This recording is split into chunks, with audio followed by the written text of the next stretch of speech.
Today, we're gonna cover the Ben 10 Ultimate Alien series from beginning to end in detail. Ben 10 Ultimate Alien is the third installment of the Ben 10 franchise, following Ben 10 Classic and Ben 10 Alien Force. The story continues just a few months after the events of Ben 10 Alien Force, so without further ado, let's jump right in.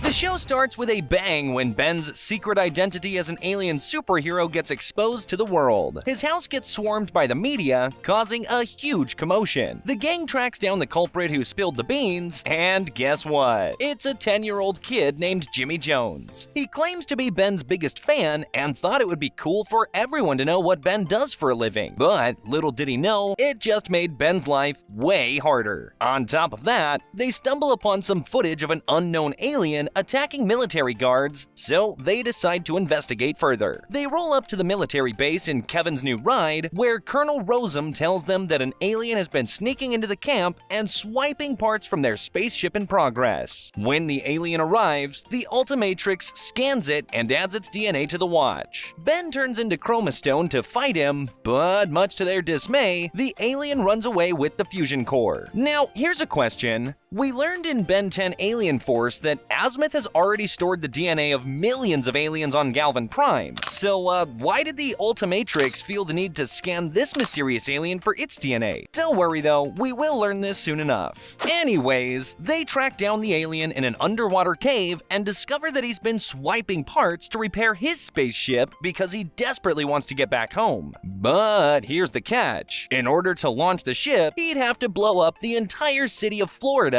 and, well, our heroes are just not about to let that happen. Ben transforms into Ultimate Spider Monkey and restrains the alien, who reveals himself as Bivalven. He came from the Andromeda Galaxy and, along with 4 others, was captured by a guy named Agregor. They managed to escape from him, but got separated and ended up stranded on Earth. So this right here answers our previous question. You see, Azimuth had initially included DNA from aliens within the Milky Way galaxy in the Ultimatrix. However, since Bivalven hails from the Andromeda Galaxy, the Watch needed to obtain a sample of his alien DNA. Okay, now back to the story. So Ben leaves Bivalven restrained in the cave and calls the plumbers for assistance, but sadly, Agregor arrives first and abducts him once again. Now, remember how Bivalven mentioned 4 other aliens that Agregor abducted? Well, sometime later, one of those aliens named Galapagos arrives on Earth looking for Ben's help. You see, his planet was attacked by Agregor, who wanted to absorb the powers of his kind. Galapagos was abducted into his ship, where he met the other 4 aliens, Bivalven, Pandor, Andreas, and Rad. However, this poses yet another question. So Agregor is an Osmosian like Kevin who can absorb powers at will.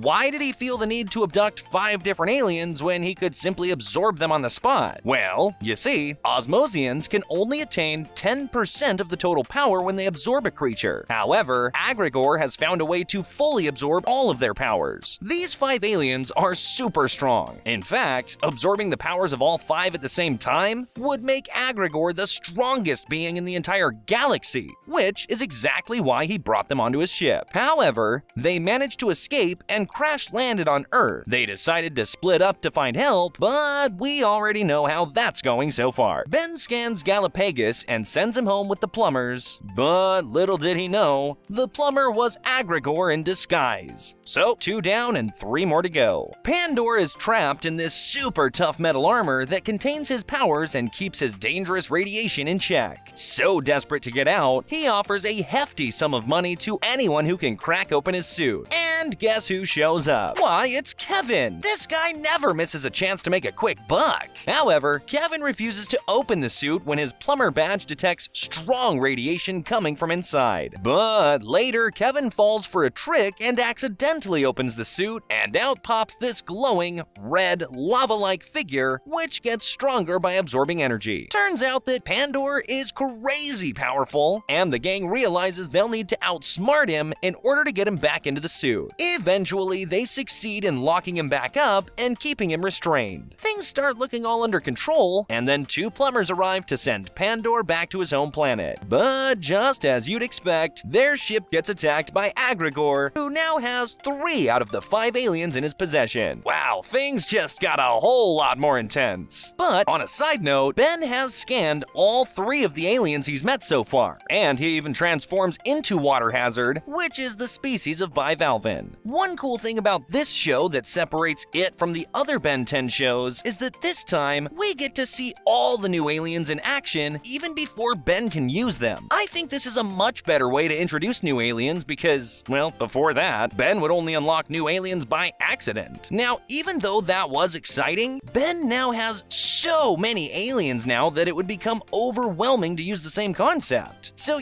props to the team for making this change. Alright, now let's get back to the plot. So, the next target is Andreas. You see, Andreas is a powerhouse, but a little weaker on the brains end. This is why he has teamed up with Argit, who wants to rule the Forever Knights. And one thing we know about Argit is that he cannot be trusted. I mean, the guy's a jerk. The gang arrives at the castle and learns that Argit uses Andreas's powers to inflict fear upon the Forever Knights, making them steal smoothies and pizzas from all across the city. His kingdom doesn't last long though, because an honorable knight, Sir Dagonet, arrives and turns all of the knights against Argit. He quickly takes off his robe and says that Ben and his team were forcing him to pretend to be the leader of the Forever Knights. See, what did I tell you? This guy just can't be trusted. Nevertheless, Argit and the rest are all put in prison, and Dagonet reveals that Andreas is going to be executed for his crimes. Ben and the rest ambush his execution ceremony, prompting Dagonet to initiate the self-destruct on his weapon and just dip. Seeing that there's no other option left, Andreas selflessly absorbs the explosion and sacrifices himself to save hundreds of lives. However, sometime later, Agrigor arrives on Earth and finds him still barely alive under all the rubble. He takes him back to his ship, and now he is only one step away from achieving his goal. Alright, so the last alien in the group is Rad, who finds out about his friend's capture and blames Ben for allowing it to happen. But here's the thing, all this time,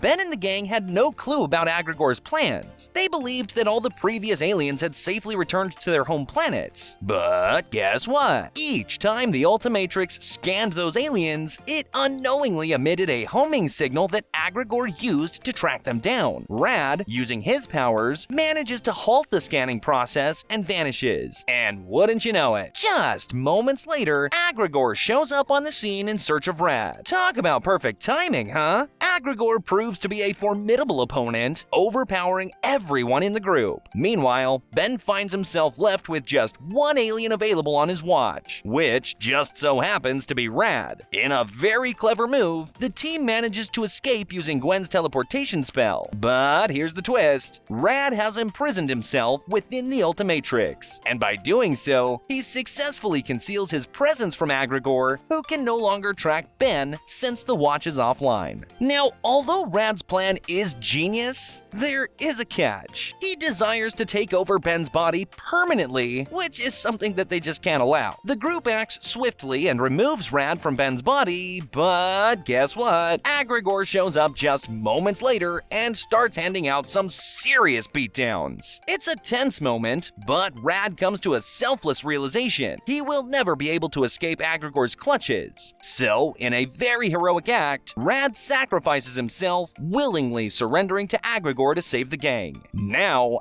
Agrigor has obtained all 5 aliens, but Ben has scanned them all into his watch as well. The stage is set for an epic showdown the next time these two adversaries cross paths. Meanwhile, remember how Agrigor killed a couple of plumbers to abduct Pandor? Well, the plumbers ambush him to retaliate, but he manages to get away. However, before he can fully take off, one of the plumbers attacks Agrigor's ship, destroying his hyperdrive and preventing Agrigor from leaving Earth. The gang is informed about the situation, so they rush to his hideout only to be lured into a deadly trap. Luckily, they all survive, but there is no sign of Agrigor. Sometime later, Colonel Rosum informs them that Agrigor has been planning to use the time machine that they built 50 years ago. Conveniently, Professor Paradox arrives and, well, weirdly enough, he asks Kevin to always remember who his friends are. Oh boy, I hope this doesn't become a major plot twist later. Anyways, The gang breaks into the base, but before they could stop him, Agregor manages to absorb all 5 of the aliens and becomes the strongest being in the entire galaxy. And as you would expect, Agregor is unstoppable now, but his hunger for power does not end here. Azimuth shows up and reveals that Agregor is now heading for the Map of Infinity. Now, what exactly is the Map of Infinity? Well, it's kinda like the key to travel anywhere in space or time at will. So yeah, this item is so important that Paradox himself split it into 4 keys and hid them all over the galaxy. Now, Agregor wants to obtain these keys to become the strongest being in the universe. But how does one become the strongest being by simply obtaining the power to travel through space and time? Well, he plans to use the key to go to the Forge of Creation to obtain unlimited power. The Forge of Creation is the holy grail of power. It's the birthplace of the universe's greatest energy, and it's the place where ideas come to life. This place is hidden away from everyone, except for the Celestial Sapiens, the beings who reside there. It's also the place where Alien X is born, and well,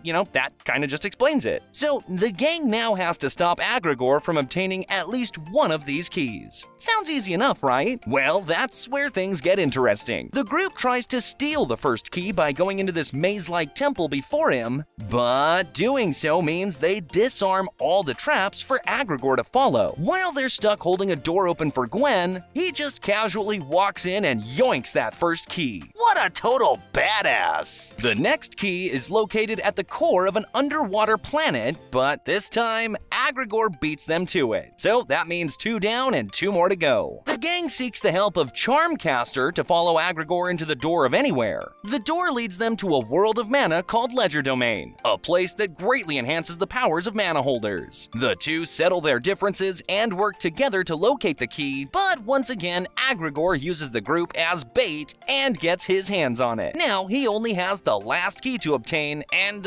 things aren't looking so great for our heroes. So, Azimuth does his teleportation thingy and zaps the gang to a whole new galaxy. And guess what? They stumble upon this crazy huge planet called the Perplexahedron, which is shaped like a massive cube. But wait, Agregor is already on the move, aiming straight for this planet. Our heroes ain't about to let him have all the fun though. They follow him inside, but he manages to slip in using his 3 pieces of the Map of Infinity. Once inside the Perplexahedron, our gang is in for a wild ride. They encounter all sorts of traps and challenges, and finally come face to face with Sentinel, the guardian of the last key. Sentinel knows what's up with Agregor and hands over the key to Ben. He advises Ben to press on as the place is falling apart, but he doesn't want to leave him behind, so he returns to save his life.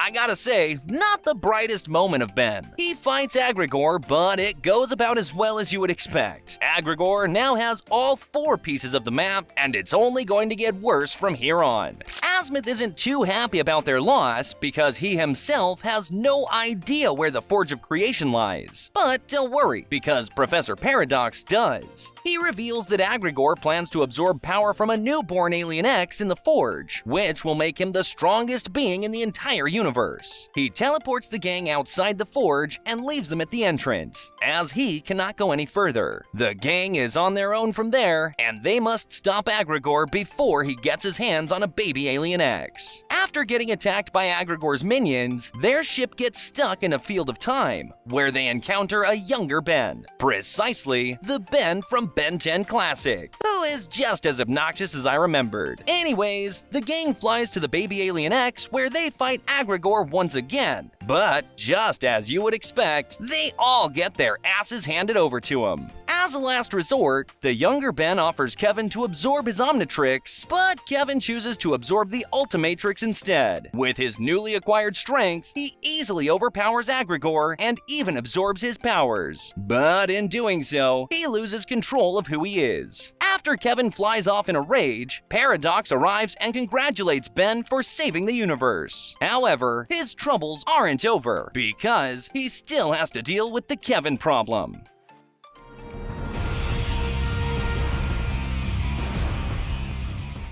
Meanwhile, Kevin has locked himself in the Null Void to seek revenge against the Warden, who was responsible for the death of his friend Quirrell. Quirrell was the only person who showed him kindness and taught him to control his powers. Meanwhile, Ben and Gwen arrive at the prison to stop Kevin, but Ben now wants to kill him after seeing how unpredictable he's become. This leads to a heated feud between Gwen and Kevin, as Gwen wants to help Kevin instead of taking him down. They come across Argit, who reveals that Kevin is out for revenge after being double-crossed multiple times. They bring Argit to a plumber's academy for safety, but Kevin storms in, causing chaos and harming plumbers. He even attempts to kill Ben and Gwen, but ultimately leaves due to their history. Kevin's craving for unlimited power has led him to attack his former allies, such as Alan, Helen, Pierce, Manny, and even Dr. Victor for powers, and Ben has had enough of him. This causes a brawl between the cousins, as Ben ends up knocking Gwen out. This Kevin thing is really taking a toll on our team, huh?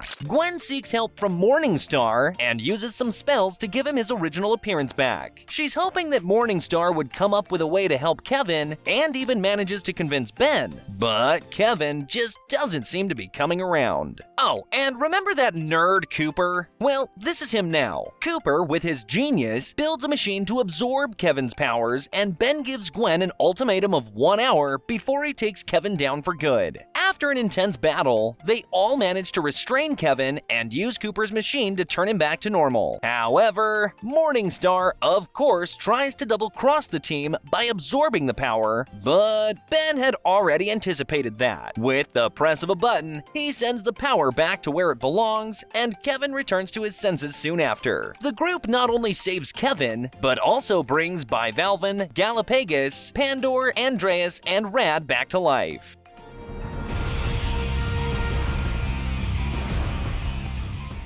Sometime later, the Forever Knights accidentally break open an ancient seal that was imprisoning Dagon, a legendary mind-controlling creature from another dimension. His release triggers an old man named George, who, until now, resided in a convalescent home. After checking on the seal, George breaks into Area 51 and makes the whole vicinity disappear, leaving only a crater behind. Just who is this freaky old man? Well, later we learn that he's the founder of the Order. Yeah, the original and first ever Forever Knight, who has existed for 1,000 years. When Dagon first appeared 1,000 years ago, he was the one who pulled its heart out using the magical sword. Yet, Dagon did not die. However, the heart was the essence of all of Dagon's power, and it was sealed away somewhere on Earth. So the question is, how did George get his hands on that magical sword? Well, as it turns out, it was Azimuth who created it purely out of curiosity. However, the sword was stolen and used to destroy an entire planet, which made him realize the error of his ways. Later, when Dagon's mind-controlling minions appeared on Earth, all the knights turned against each other. Azimuth chose the knight with the strongest will, who just so happened to be George the Immortal. He gave him the sword called Ascalon to defeat Dagon, and this is how he managed to get his hands on the sword.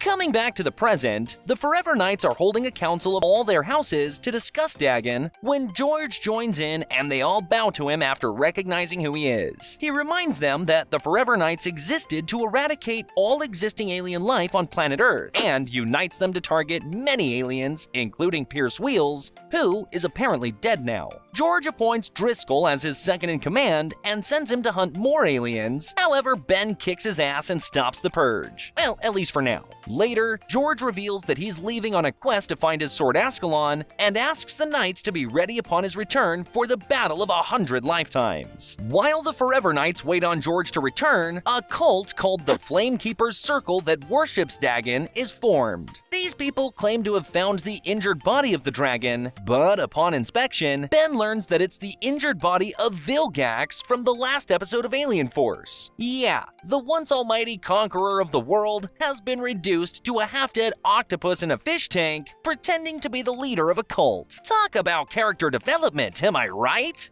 Anyways, the Flamekeepers are taking him to the heart of Dagon, using which he can obtain all of its powers. Both Forever Knights and the Flamekeepers locate the shrine where they find the magical sword implanted in Dagon's heart. A fight breaks between the groups, and Vilgax uses this opportunity to obtain the power of the heart. However, his next destination is the Seal of Dagon, which will grant him even more strength. Vilgax disappears after cracking the seal, but all hope is not lost as George has gotten his hands on Ascalon, the magical sword he used to defeat Dagon the first time. Sometime later, an all-out war breaks out between the Forever Knights and the Flamekeeper's Circle because one group wants to free Dagon while the other wants to kill it. When George reaches the seal, he's confronted by Vilgax, who now works as a herald to Dagon. The seal breaks and Dagon returns, but as it turns out, Vilgax never intended to serve him. In fact, he had this machine prepared to absorb Dagon's power. Meanwhile, George tries to fight Dagon, but dies in the process, and then Vilgax arrives with his machine and becomes the new Dagon. Wow, a lot happened real quickly, huh? Ben fights Vilgax, but not by using the Ultimatrix. Instead, he's using the sword George left behind. In the end, Ben manages to absorb all of Dagon's power from Vilgax, and Vilgax urges him to use this power to eradicate all evil from the world. With such tremendous power at his disposal, Ben really considers Vilgax's advice. But in the end, he remembers everything he's been through and uses this power to undo all the destruction caused by Dagon. Seeing as Ben has matured so much, Azimuth arrives and gives him a new version of the Ultimatrix for the next show to come.